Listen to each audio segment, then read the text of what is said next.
You're listening to The Bible Guys, a podcast where a couple of friends talk about the Bible in fun and practical ways. Hey everybody, welcome to The Bible Guys. My name is Chris, this is Jeff, and today we have a great episode planned for you. Great episode. It is so good. And we're going to start off with maybe one of the most important segments that we share on a fairly regular basis, bringing only the finest news and commentary for our listeners as we just comb the World Wide Web. Yeah, it is the true definition of fake news. This is from the Babylon Bee. The title is, let me pull it up here. It's so funny. Man uses binoculars to ensure greeters have gone inside before approaching church doors. That's so good. Columbia, South Carolina. Security footage from First Methodist Church of Forest Acres revealed that churchgoer Chet Watkinson used a pair of high-powered Celestron Skymaster 25x70 binoculars to make absolutely certain that the greeters had gone into the church before approaching the sanctuary last Sunday.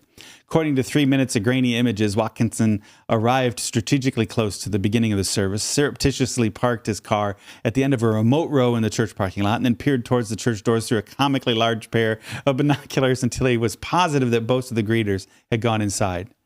Introvert that I am, it's the most nerve-wracking part of my week, Watkinson confessed when asked about his actions.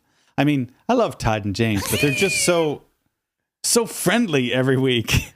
And when they always ask how my week was, try to make small talk, I just can't deal with it. Just being near this many people is terrifying, much less trying to talk to them. It's too much. So to say that Watkinson came close to beating the land speed record for bipeds, efficiently bustling his family into their customary back pew just milliseconds before the opening hymn began. At the end of the service, Watkinson's family had been spotted slipping out the side door and tiptoeing past the old ladies, chatting after the service in order to avoid any unwanted conversations. It's so funny. At publishing time, Todd and James had purchased ghillie suits and planned to hide in the bushes to ambush Watkinson next week. That's so good. Yeah, I know people like this. Yeah, I'm sure you do avoid too. I'll be honest with you, that's kind of me a little bit. Is it? Yeah. Well, I mean, you're a little bit of an introvert. Yeah. So when you go out into the lobby, it's not necessarily because you have to, or meaning like, man, I have to go to the lobby and see some people. Yeah. Like you want to. You're right? going out and recharging your batteries for the next service, right? When you're out in the lobby. Yeah. Which is crazy to some people to even think that can be true. He's out there Chris, if you think Chris is happy to see you after a service or before service, he's not. He's just a relational vampire, and he's sucking all of your energy out of you so he can deliver it out on stage later. Yeah, if you could peel back the veil, you could see the mist leaving your body and going through the orifices as they go. That's exactly right. Oh, that's so funny. So, well, you know what? To be honest with you, I know it sounds crazy, but I do. Like if I'm back, we do 4 services on a Sunday, which is crazy. Yeah. But like after the 3rd service, I'm like, man, I'm tired. Mm-hmm. I'm like, I need to go out and I need to talk to some people. And so, and I run out into the lobby and it's not just any people. I have to talk to people that are going to be in the church service, because then it reminds me, oh, wow, this guy's here. This lady's here, right? They're here and they're here because of. And this really matters. This really matters. It matters for that one. Yes, it matters for him and her and everybody else. Yep. And so it just charges me up, because I'm like, okay, now I'm connected to the people who are here and everything else. But we have several people on the staff that like you're wired as an introvert, but our worship leader is a pretty massive introvert, right? Right. And so he forces himself to go into the lobby, and he does it because of me, because he's like, all right, man. He's like, I'll do it with you. And so we go out there and stand together. And at the end, he's like, dude, I'm just exhausted. It's so funny. So technically, I'm an extrovert, right? Whenever we take the tests, for personality tests, I lean extrovert, but just barely. I'm just barely on the extrovert side. So for me, it's more about getting revved up for it. Right. Then when I'm out there, I'm always the last one backstage. Right? They have to come and get me and go, hey, service is starting, kind of thing usually. Yeah. And it's because I wind up getting to some great conversation and I love it. So for me, I have to convince myself, okay, get going. And once I get going, I love being out with the crowd and with the people and talking, and I get in great conversations.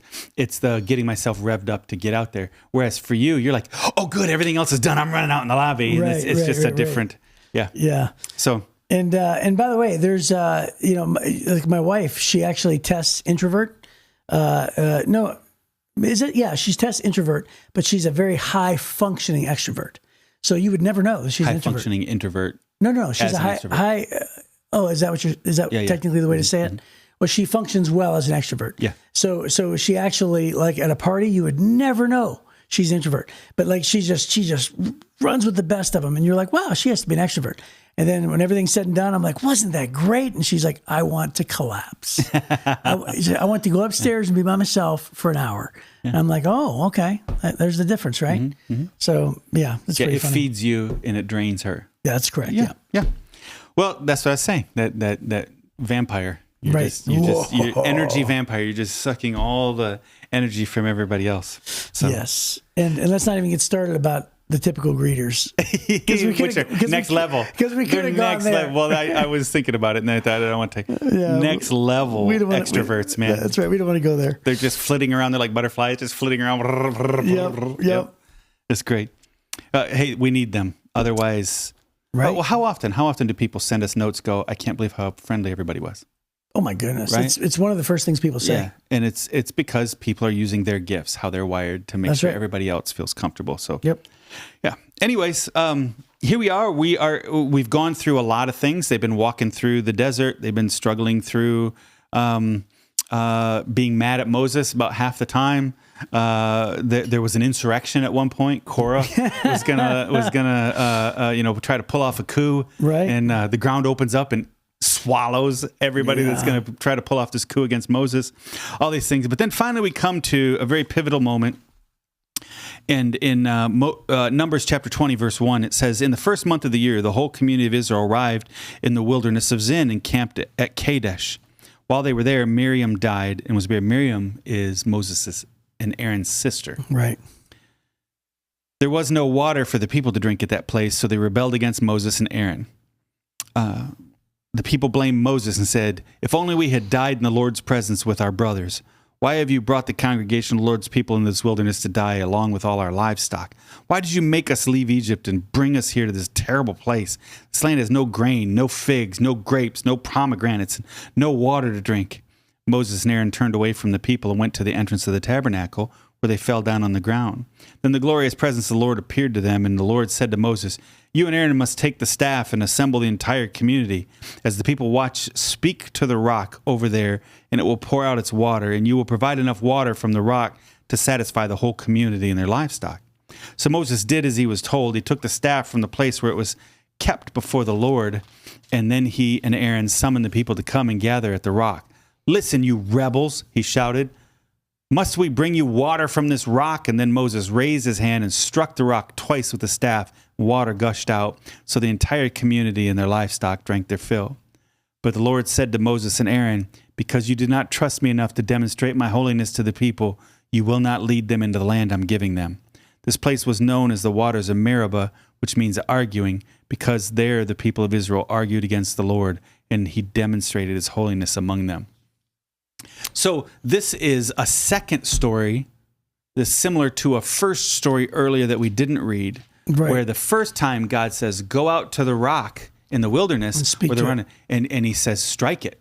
The first time he tells them, strike the rock. When you strike the rock, water will come out. This time, God says, go out and speak to the rock, right? So there's a difference between two. There's a picture God is building. Word pictures are really important for God. Visuals are extremely important to God.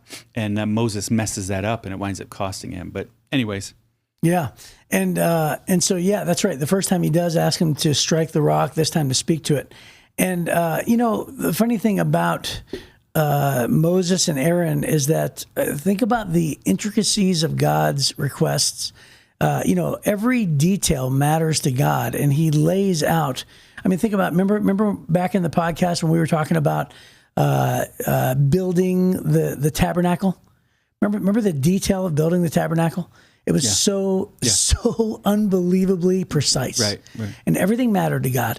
And yet Moses and Aaron did exactly what God said. And so this entire time, Moses, it's not as if Moses simply made a mistake, because that's what we have a tendency to think. We have a tendency to think, oh, Moses may have just forgotten because last time he struck the rock. But that's not what happened here. Right. Because Moses is used to understanding, do exactly what God says. Because after all, this has been years and years of Moses fulfilling God's request down to the nth degree. And so Moses knew exactly what he was doing. And the thing that sort of gives us an indicator that we know that is because instead of speaking to the rock and letting God be glorified in his holiness, he says, listen, you rebels, must we bring you water from this rock? Right. And so he's taking credit. He's taking credit. And so then he strikes it in a dramatic fashion, as if like, I have the power to, bring water back. And by the way, you could argue and say that Moses was driven out of frustration. Yeah, he was. Wanting to stick it in the people's faces, right? I'll show you, right? Mm-hmm. Once again, they're grumbling. Once again, they're complaining. Why couldn't you have left us back to die with our brothers in the Red Sea? And it's like, geez, can you complain any longer? And so there's a part of me that relates to Moses. There's a part of me that understands. But just because we have weak moments doesn't mean we need to disobey God. Right. Because when we disobey God, we have to realize there's consequences for God, disobeying God. Well, so often, I just had a conversation with somebody here recently that was talking about, do you believe that when God forgives you, that all the consequences are gone? And I said, no. Right. Right? Forgiveness just means God's not going to send you to hell because of it. But man alive, if I spent my entire life drinking like a fish and then I get saved and God forgave my sins. God, I'm sorry. I shouldn't have been living that life like that. That doesn't mean that I instantly have, I can't get mad, have a right to get mad at God about cirrhosis of the liver. Right. Right. There's still consequences to our sin. And this is the issue there is that even though it seems a little harsh that God goes, hey, you can't go into the promised land now after all this time, there's consequence to the fact that God had been so incredibly precise, as you pointed out with Moses, and he messed up this picture. This is a picture of Jesus, the rock, picture of Jesus. Jesus was only struck once, not twice, right? And so it was supposed to be a law grace kind of a thing here. There's so many different pictures, and he ruined it. He messed it up. He struck the rock the second time, messed up this whole picture. So there's a consequence. But listen to this. I think it's interesting. The people are more frustrating to me even than God's response to Moses. You got to remember, Moses is almost 120 years old now. He's 117. So he was 40 years old when he killed the Egyptian. He was 80 years old when he met the burning bush and God led him to set the Israelites free. And now they've wandered for 37 years up to this point. So he's 117 years old. This guy's ready to go to heaven anyways. God's not being mean to a 117-year-old saying, you know what, it's time to come to heaven, right? So, but at this point, he's frustrated because it says, here's the notes in Life Application Study Bible. After 37 years in the wilderness, the Israelites forgot that their wanderings were a result of their parents and their own sin. They could not accept the fact that they brought their own problems upon themselves, and so they blamed Moses for their condition. Often our troubles result from our own disobedience or lack of faith. We cannot blame God or others for our sins. Until we face this reality, we have little peace and no spiritual growth. That's good. Right? So after 37 years of watching their moms and dads and aunts and uncles die, there's only a few of those people 40 years ago still alive. Right? Right. So you think about how many there were old. There was the old generation. There would have been the middle, the mid generation. There would have been the young adults, and for 37 years they've wandered. So they're dying off. It's just a small percentage left that were there at that first point of sin, and even then, these people cannot remember. They cannot remember that all of this was brought on them by themselves. And you're wandering and all those things. And that God was going to give them another chance. They couldn't remember any of those things. They could not accept responsibility. And I'm telling you, the most miserable people I know and the most stumbling through life, amazed how life keeps happening so poorly to them, people are the people who cannot accept responsibility for their circumstances. Instead, they're blaming everybody else instead of accepting responsibility, right? Right. And that's what's happening here. That's what's happening. You started laughing when I said most miserable people I know. Yeah, because when you said the most miserable people I know, I thought of complaining Christians. Yeah, and then that's not where you're going at all. Well, some of it. Yeah, some of it. Yeah, for sure. We talked about yesterday how God struck immediately the 10 spies who disobeyed down. And then here's God, telling Moses, because of your disobedience here. Well, the only reason why God doesn't zap us today because of our sin, we just talked about this between the episodes, is because of Jesus. Right. So in other words, God still feels angry about our sin. Yeah. Right. So God's attitude towards sin does not change. Right. It's the same. And what's so funny is when you get into some debates with people, they like to say, well, in the New Testament, it doesn't mention this sin, or in the New Testament doesn't. Well, it wasn't Jesus' job to cover the gamut of sin. Oh, right. It wasn't his job to regurgitate the entire law of the Old Testament. Verbally, right? So it's like it's not as if God changes. In fact, the Scripture actually says that God is the same yesterday, today, and forever. Right. So the same God who zapped the 10 spies is the same God who looks at our sin. But the only reason why He doesn't zap us, the only reason, is because of Jesus. Mm-hmm. So Jesus came as the fulfillment for all of our sin. He's the only reason why God forgives us of our sin. And yes, it is true. Sometimes we have consequences because of our sin. And God does give us grace, and He gives us mercy, and He gives us all those things. But it does not mean that God feels differently about our sin that He used to feel. Right. It's just that His reactions toward our sin have been satisfied in the sacrifice of Jesus. For the purpose of salvation. For the purpose of salvation, But if we, choose to live in sin, we're still going to suffer the consequences on earth. I believe that. Of those sins, right? And so that's the thing that then we want to blame other people. Mm-hmm. We want to blame this person or that person, or we blame the economy, we blame whatever as to why we had to do the things we do. And, until we can accept responsibility for our own actions, it's very difficult for us to find a way out of that. We're always going to be miserable. We're not going to grow spiritually. So anyways, that's really kind of the crux of this entire passage, is that the people just refuse. Now, the only ones left are Moses, Aaron, Joshua, and Caleb. And by the way, we did not talk about Aaron's rod here, right? But previously, Aaron's rod had flowered as a proof, even though it was a dead rod, right? It was a walking stick. And God used that walking stick to flower as proof that God was still with Moses and Aaron. So He says, hey, go get that and remind the people. Go get that, hold it up over the rock and speak to it. And so He was trying to use this priestly role and the fact that God's presence had been with Moses and Aaron all along. And He was trying to remind them that God was with them. And the people were like, no. Right? And they're mad. They're still mad. And it makes Moses mad. And in this moment of weakness, Moses strikes this rock and changed everything for him. Right. So he gets to see, when you read right after this, Aaron dies. And then God sends another plague, which is crazy. The next plague is the serpents that come through the wilderness and bite all the people. Yes. Right? And then have you ever seen our medical symbol? That we have for medical symbol is a rod with a snake around it, and it's got the wings right on it.